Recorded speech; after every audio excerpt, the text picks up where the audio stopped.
do that, Kevin, I want to talk about something that your listeners might not have heard before, which is a little bit more on why it was that Hitler and Germany had to go in the eyes of the international banksters who, after all, have been running things since, well, before the days of Hitler. I'm going to give you two quotes.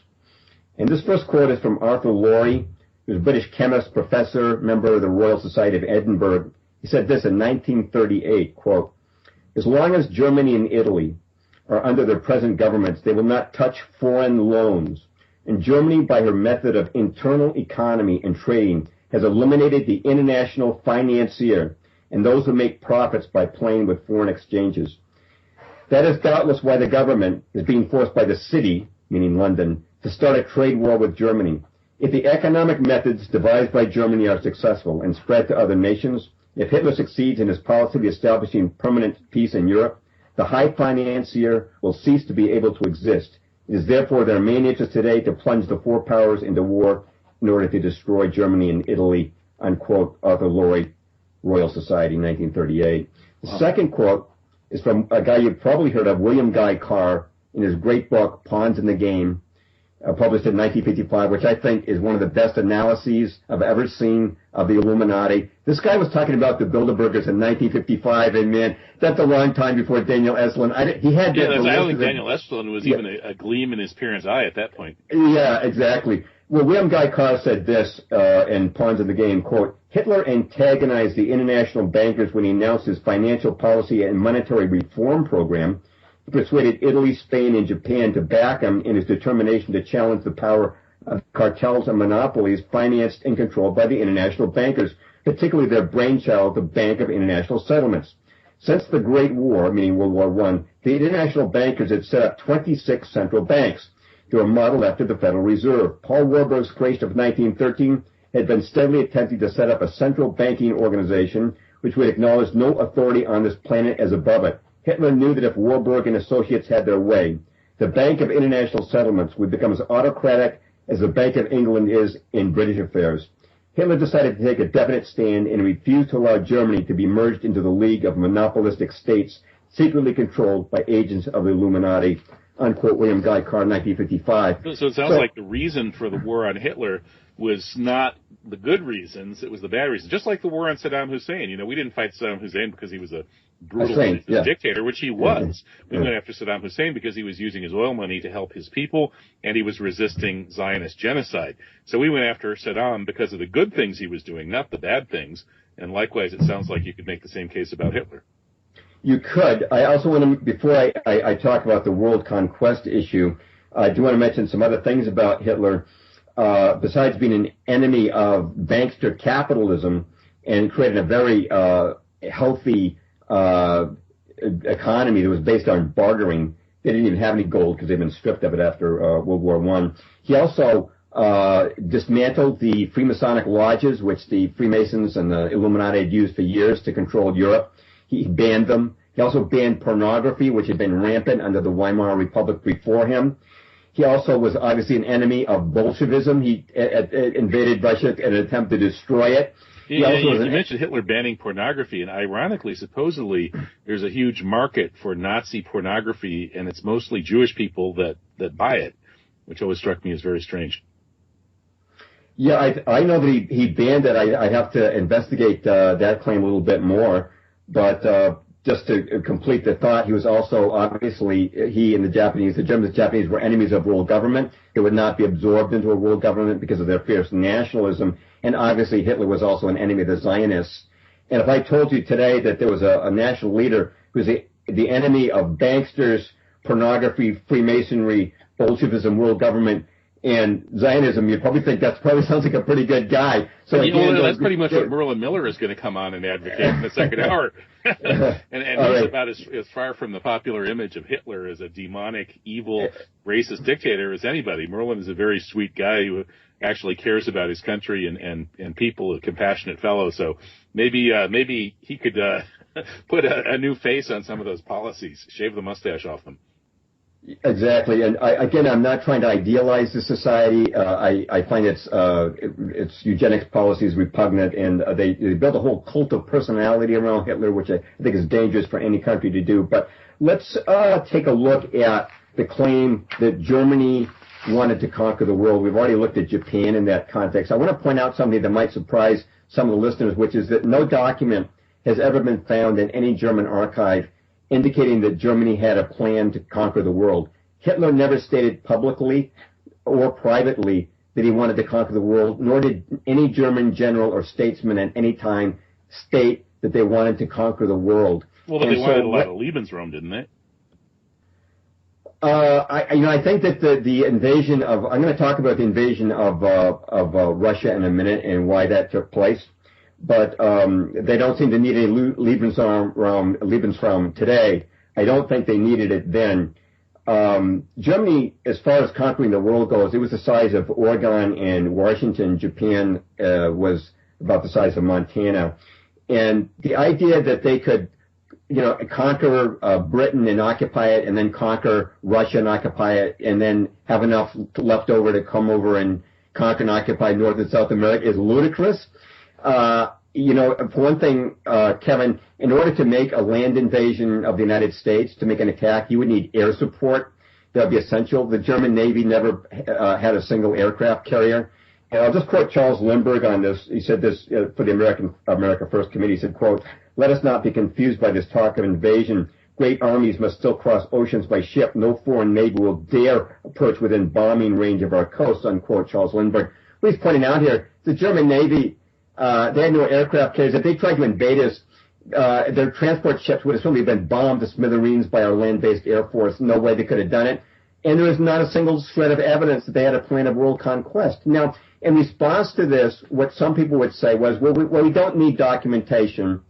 The documentation they have, of course, is just Humphrey Bogart movies and Indiana Jones movies and speeches by Roosevelt. That's their documentation. There is no documentation in Germany. In fact, let me just mention, I had a friend who's passed away. He was a German officer, and during the Battle of the Bulge, he was assigned to command a detachment leading American prisoners behind the lines, and they spent the night in the barn of a French farmhouse, and they found some schnapps and offered it to their American prisoners, and they were sharing this schnapps. And the Germans, one of them spoke pretty good English, and he said, we have a question we've always wanted to ask you Americans. And the Americans said, oh, what is it? And they said, well, what are you doing over here in Europe? And so one of the Americans said, well, we have to stop you Germans from conquering the world. Well, my friend Hans and his friends just looked at each other and laughed because nobody in Germany ever heard of that idea before. That idea did not exist in Germany, so I'm going to stress that. Right, but let's, give up the myth for a second. Let's talk about the geopolitics. Isn't it true, though, that Germany, had it succeeded in incorporating all of the German-speaking regions, which was its kind of minimal aim, and then if it went and pursued some more Lebensraum and subjugated the Slavs, it would have become the fulcrum of Eurasia. It would have organized a whole system around it, and that system would have been probably the most powerful power on Earth. That is possible, but I want to just take this idea of world conquest and look at it, these invasions, from a different perspective than the Lebensraum you're talking about. I don't think that was the primary motivation for what they were doing. Now, if you ask the average person, they will say, well, we don't need documents in the German archives because the German actions speak for themselves. First, they attacked the Rhineland. They occupied the Rhineland. Then they had the Anschluss with Austria. And then they took back Czechoslovakia's Sudetenland. And so we appeased them. And then finally they had the war with Poland. And that's when the history books will tell you that France and England said, we've had enough, no more appeasement. And then that would be like the first phase of world conquest, as is alleged. The second phase would be the attack on France and the Battle of Britain. That would be the next proof of Germany's supposed intent to conquer the world. And finally, the invasion of Russia. And so let me start with the invasion of Russia, because I think it was for different reasons than are given. The invasion of Russia, Operation Barbarossa, which began on June the 22nd, 1941, actually was a six-nation attack. It was not just the army of Germany, it was the army of Finland, Italy, Romania, Hungary, and Croatia. I should also mention that 47,000 Spanish volunteers joined Operation Barbarossa. Now, Spain was technically neutral, but 47,000 Spaniards left their homeland to attack, and this is because they'd seen the atrocities of the Bolsheviks in their own country before Franco saved them. They'd seen congregations and churches herded into the churches, and the churches burned down with the people inside. They weren't going to put up with it any longer. They looked at Moscow as the center of these atrocities. I should also mention that 2 divisions of Belgian soldiers fought on the Eastern Front alongside the Germans. There was a French-speaking and a Flemish-speaking division. And one of the books that really turned my mind around on this whole issue, Kevin, was a book called Campaign in Russia by Leon Degrelle. He was a Belgian who rose from the rank of private to command the French-speaking division that fought in Russia. He was personally decorated for courage by Hitler, and he was certainly, I want to mention, none of these Belgians were conscripts, nor the Spaniards. They were all volunteers. They were all there for one reason, to destroy Bolshevism off the continent of Europe and Asia, because they'd seen the atrocities that had been committed. The Belgians and the Finns and the Spaniards had no vision of world conquest. And I want to mention one other thing, and people might say, well, the Germans, they wanted world conquest. Kevin, I have read countless memoirs, letters, and diaries of German soldiers during World War II, and they didn't have many diaries. It was actually illegal, because if you got captured with a diary, it could give away information, but some of them kept them. I have never seen a German soldier write home to his wife and say, Greta dear, it's so overcrowded there in Berlin, I can hardly wait till we conquer Russia so we can move the kiddies from Berlin here to the frozen steppes of Russia and live here in a thatched roof hut. You know, they hated it in Russia. Every German soldier dreamed of the day he would go home to Germany.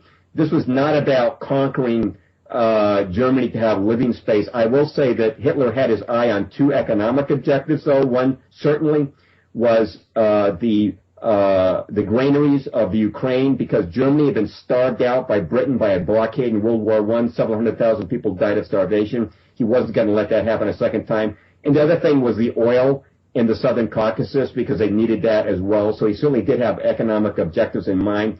But the primary purpose of Operation Barbarossa, which was a multinational event, and people really forget this, I think it was just Germany, which it wasn't, was to destroy Bolshevism off the face of the planet. And that's also why Pearl Harbor had to happen, was to keep the Japanese from entering and attacking from the east. But if the U.S. powers that be were that friendly to Bolshevism, why did they turn against it so sharply after the war? Well, now you move into a new phase of history. Okay, yeah. We don't have to go there yet if you don't want to. A Marshall Plan, NATO, new alliances, the Iron Curtain being subsidized while we're fighting the Cold War, and you have the UN being validated by the Korean War and a whole other set of objectives. So it's kind of a strategy of tension, you're saying. The British were the bad guy, were the good guys, all during the French and Indian War. The day the war ended, they became the bad guys. I mean, we've always been at war with Oceania. Yeah, exactly. And we're at war with Oceania, and we've always been at war with Oceania, and people should know that. So, yeah, they changed their strategies and changed who the enemies are. The Germans changed from bad guys to good guys right after the war, and Russians changed from good guys to bad guys. Same thing with the Chinese and the Japanese. They reversed the villain hats. But I want to mention one last thing about Operation Barbarossa, which was that Stalin had 170 divisions amassed on his eastern border. There was a plan to invade Western Europe by Stalin. Even Brezhnev, Soviet Premier Brezhnev, admitted this in the 1970s, that Stalin was planning to invade Europe. If he ever wondered why the Germans and their allies captured so many soldiers in the opening month of the war, it's because Stalin's troops were bunched at his eastern front, his western front, preparing for invasion. They were not arrayed in depth for defense. He was planning to invade. Operation Barbarossa was a preemptive strike. I have to say that I understand exactly the motives. I don't look at it in the same way as mainstream media does. I believe that this was an attempt to destroy the threat of Stalin and Bolshevism for once and for all. But we can I want to move back to the war on France and Britain, which is the other, the earlier supposed proof of Germany's plan to conquer the world. But before I do that, I want to throw it back to you because you may have comment. Yeah, well, I guess I would say that I don't think any serious person who's actually read some of the history would ever assert that Germany was planning to directly conquer the world. But those who are more sophisticated in their understanding of geopolitics would probably say that Germany was seeking to supplant England as the dominant force in Europe and to create an order, a new European order in which Germany would be the prime, center of power. And then the argument goes among the geostrategists who would support fighting against Germany in the war, they would say that this kind of Eurasia had Germany triumphed and established itself as the dominant force in Europe and indeed in the Eurasian continent, that then these bad values of racism and so on, militarism, these would have been spread all over the place, and that would have been really bad, even though they weren't out to conquer the world. Yeah, I don't think those values, which could be challenged, would be any worse than communism and the Iron Curtain, and the outcome that we did get, which besides the engulfment of the Balkans and all of the Asian mainland, we got the Vietnam War and the Korean War out of our interventions. If we'd let Japan and Germany take care of business with Stalin, I think it would have been quite different. I know you had Joshua Blakeney on. I'm familiar with his new book, which contains documents that were censored. Most people don't know that the American occupation forces destroyed 7,000 different documents and books, and I mean not copies, but 7,000 different books and documents explaining Japan's strategy. And in Joshua's book makes it very plain that Japan envisioned that if they didn't intervene, that communism would engulf Asia. They were exactly right. That's exactly what happened. But I want to move on to England, if we may. The invasion of France and England is supposed to prove that Germany wanted to conquer the world, and as I mentioned, I have a lot of memoirs of German soldiers, and I'm holding one, it's a rare one by Armin Scheidenbauer, called Adventures in My Youth, a German Soldier on the Eastern Front, and I'm quoting him because he's a Christian. I'm just quoting from his biography on the jacket. It's Armin Scheidenbauer was born in 1924, the son of an evangelical pastor. It goes on to describe his academic achievements and then how his combat record on the Eastern Front is many times wounded. And it says in March 1940, he was wounded and captured by the Red Army in March 1945, returning home in September 1947. In the post-war years, he became a senior lawyer in Vienna and continued his close associations with the evangelical church. He married a doctor and had a daughter, also a doctor for whom this memoir was originally written. That's from the jacket. It was not intended for publication, but in this book he explains why Germany went to war with Britain and England, and he says it's very simple. They declared war on us. And, when you're a country and then other countries declare war on you, you have to fight them, and that was the reason.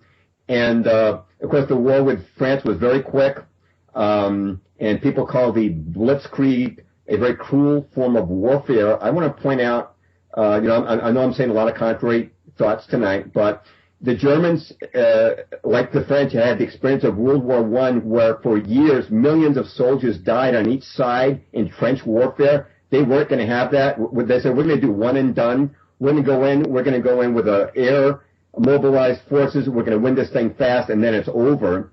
And the other thing I want to mention about that, there's, of course, great talk about Dunkirk, and there's controversy about it, but I do want to mention that there's plenty of evidence that the Germans allowed the British to leave at Dunkirk. I'm not diminishing the valor of the men who committed small craft and brought those troops over. But the Germans thought the war was over. France had surrendered. The British had been beaten on the ground. And I'll give you just one quote because we're pressed for time. This is from General Gunther Blumentritt on visiting Hitler's headquarters. Quote, he then astonished us by speaking of his admiration of the British Empire, of the necessity for its existence, and of the civilization that Britain had brought to the world. He concluded by saying that his aim was to make peace with Britain on the basis that you would regard as compatible with your honor to accept, unquote. Right, I think Pat Buchanan talks about this in his book on the unnecessary war. Yes, it's called Churchill, Hitler, and the Unnecessary War. And I want to mention that as far as the alleged, supposed plan to invade Britain goes, there were 3.8 million German troops in France at the time the armistice was signed in 1940. Immediately, they demobilized 3.3 million and withdrew them to France, leaving behind an occupation force of 500,000 men. They obviously were not planning to invade Britain. And Pat Buchanan, you mentioned him in his book, Churchill, Hitler, and the Necessary War. He points out that Hitler never built any landing barges or troop ships or tank ferries. If he was planning to invade Britain, he would have done so. There was on paper something called Operation Sea Lion. That was a bluff. He never looked at the plans. And there was a rule in German headquarters that if Hitler didn't look at plans, he had no intention of carrying out. It was a bluff, basically not only to get Churchill to end the war, but also to distract Stalin and while he was moving his troops to the Eastern Front to fight that, what I consider a preemptive war against the Soviet Union. But Churchill certainly knew from the decoders at Bletchley Park that the Germans had no intention of invading his country. So the question is, after France surrendered, why did this war continue? And your average person will say it's because Germany wanted to invade and conquer Britain. Everybody knows that. I would disagree. Buchanan argues the British could have just easily had a peace treaty. Yes. At all of these points, even before that, they could have had a peace treaty and just basically let the Germans absorb all the German-speaking regions that they'd taken back, and the Germans would have been happy to just stay there. But who knows? Kevin, I want to mention that the reason that the war did not end, the Germans made, believe it or not, more than 20 peace offers to Britain. I was aware of about 8 of them until I read an excellent book recently published by Dana Spangolas called The Ruling Elite, Volume 3, and she documented there were 20 peace offers. I'm going to discuss the most important one. But they offered peace through every neutral country, the United States, Turkey, Spain, Switzerland, Sweden. They were constantly offering peace, and on terms favorable to Britain. They didn't want any colonies. They didn't want the British Navy. They just wanted to end this war. And the reason it continued was because Churchill, who was under the control of the Zionist banksters, insisted on continuing it. And there's the story, of course, of the London Blitz, and we've all heard the stories of the brave Londoners facing the German bombs. So who bombed who first? I'm going to give you some quotes from the British on this, okay? The first is from J.M. Spate, Principal Secretary to the RAF. Quote, Hitler only undertook the bombing of British civilian targets reluctantly 3 months after the RAF had commenced bombing German civilian targets. Hitler would have been willing at any time to stop the slaughter. Hitler was genuinely anxious to reach with Britain an agreement confining the action of aircraft to battle zones, unquote, J.M. Spate. The second quote I'll give you on this is from Dennis Richards in his book, The Royal Air Force, 1939 to 1945, published by Her Majesty's Stationery Office. Quote, the primary purpose of these raids was to goad the Germans into undertaking reprisal raids of a similar character on Britain. Such raids would arouse intense indignation in Britain against Germany and so create a war psychosis without which it would be impossible to carry on a modern war, unquote. Very interesting. Sounds a little bit like what they're doing now with ISIS and the so-called war on terror. Yeah, you create a war psychosis by making you think that you're the victim, and you don't realize that it's actually your guys who are carrying out these deeds. I should mention there were about 60,000 British casualties from the German bombing, but many more times that many died in a single night in the bombing of Dresden. I probably don't need to go over that stuff, but when they bombed Hamburg with incendiary bombs, the temperatures reached 1,800 degrees.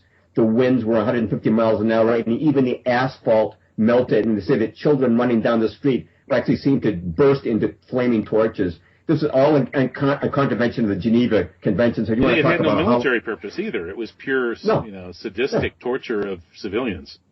Right. So if you want to talk about a Holocaust, that's a pretty good example of one. Churchill was under the control of the Zionist bankers. Bernard Baruch had bailed him out after the 1929 stock crash. And when Churchill took more stock losses in the 1937, he was bailed out by Henry Strakosch, who was a Zionist gold mining magnate. And then he came under the direct influence of what's called the Focus Group, whose leader was as a Zionist Robert Whaley Cohen, the managing director of Royal Dutch Oil. So he was bailed out. He was under their thumb and the thumb of Victor Rothschild and the rest of the Zionist bankers, and they insisted he carry on this war, which was unnecessary. He could have had peace at any time. I want to talk about, we could talk about the peace offers Germany made, but I want to talk about what I consider the most important one, because this is the one, Kevin, that totally changed my view of World War II. It was the Rudolf Hess case. Are you familiar with it? Yeah. Didn't Rudolf Hess, fly to England? Yes. Rudolf Hess was the deputy Führer of Germany. He was the only person in Germany who had the authority to sign a peace treaty. And after all these other peace dealers had been rejected, in fact, let me give a quote from Churchill after the Vatican approached him with a German offer. He said, quote, "I hope will be made clear to the nuncio that we do not desire any inquiries as to terms of peace with Hitler. All our agents are strictly forbidden to entertain any such suggestions," unquote. And it threw many people in prison who tried to negotiate peace.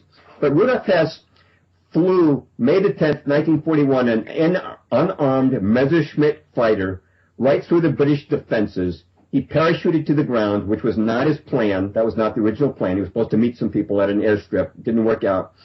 But he was captured by the Scottish Home Guard and then fell under Churchill, who threw him in the Tower of London. And the initial press headlines were Hess. They couldn't deny that he was in Britain because too many people had seen him.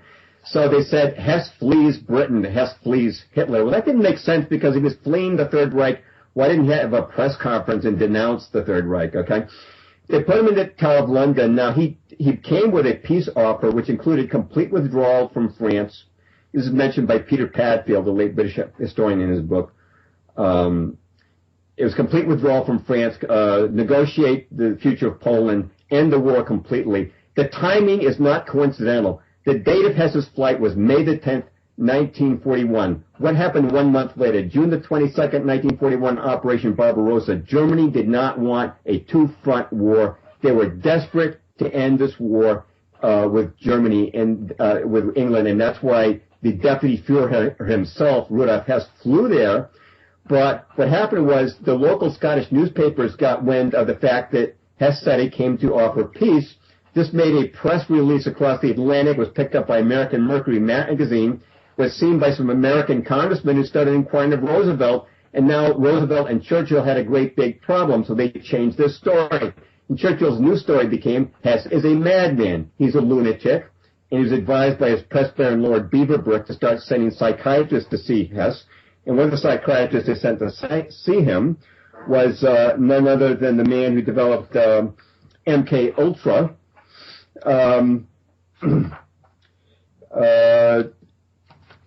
Sorry, my just going a little bit blank for a moment. I don't remember who that was either. MK Ultra being the CIA mind control program. Right, but that was one of the psychiatrists who they sent to see him. Sorry, it's Donald Cameron. I'm sorry, Donald Cameron. Really, Dr. Cameron? Yeah. Okay. Yeah. So he's famous for having destroyed a lot of people's brains in those Canadian experiments, right? And you can be sure that's what he was doing to Hess's brain, because they wanted him to look crazy by the time he got to Nuremberg. Now, this story gets very, very interesting. In 1947, at the Nuremberg trials, the Russian and English judges asked for death for Rudolf Hess, but the American and French judges said, we don't see this guy has done anything deserving of death. We'll favor a life sentence. And at Nuremberg, you had to have 3 out of 4 judges to give you a death sentence. So he went to Spandau prison with many other sentencees from Nuremberg. And here a great mystery unfolds. Now, by 1967, all the other prisoners at Spandau were gone. But Hess remained as a sole inmate of this prison, which was designed to hold 600 prisoners. He was kept under a guard of 200 rotating soldiers, French, Russian, American, and British. The cost was $100 million a year, $100 million. And people started saying, why is this guy being kept here? Why can't you just send the guy home and spend $100 million? And the British government claimed is because the Russians were obstinate and they hated Hess. Well, then Gorbachev came to power and he was asked at a press conference, what about Rudolf Hess? And Gorbachev said, well, he can go home. We've got nothing against the guy. So you might be interested to know that his nurse at Spandau prison was I believe he was a Muslim. His name was Abdallah Melahuhi. He's written a book called Rudolf Hess's Betrayal and Murder. When his nurse told him, "You will be released, Mr. Hess," he said, "No, the British will murder me. I will never get out of this prison." Well, in 1987, he was all set for release, and then the news flash came around the world in the mainstream media. Rudolf Hess commits suicide by hanging at Spandau. Now, this guy had been in prison for 46 years. He's about to be released to his loving family. Why does he hang himself? How much time do we have left?